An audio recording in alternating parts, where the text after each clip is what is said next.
তো দুজন মিলে বেরিয়ে পড়েছি ঠাকুর দেখতে।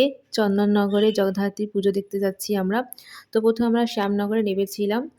ট্রেনে করে এসছিলাম। তারপরে ওখান থেকে টোটো করে এসছি জগদ্দল ঘাট। জগদ্দল ঘাট থেকে আমরা লঞ্চ করে যাব চন্দননগর।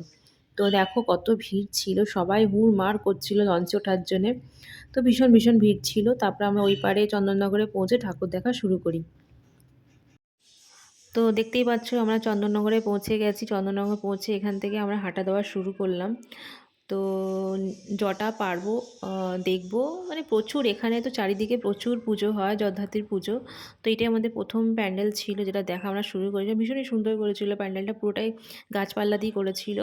আর চন্দননগর, কৃষ্ণনগর এখানকার যে জগদ্ধাত্রী মা হয় বিশাল বড় বড় হয়, যেগুলো তোমরা চোখে না দেখলে বিশ্বাস করতে পারবে না।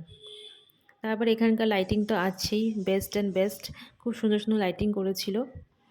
তো তারপরে আমরা গেলাম আইসক্রিম খেলাম। তারপরে আইসক্রিম খেয়ে আবার শুরু করলাম হাঁটা দেওয়া। তো আবার ঠাকুর দেখা শুরু করলাম। যতটা পেরেছি ভিডিও করেছি তোমাদের সাথে শেয়ার করবো বলে। তো ছোট্ট করে মিনি ব্লগ তোমাদের সাথে শেয়ার করলাম। আশা করি তোমাদের ভালো লেগে থাকবে। তো খুব শীঘ্র তোমার সাথে দেখা হচ্ছে নেক্সট ব্লগে। তো তোমরা দেখতে থাকো।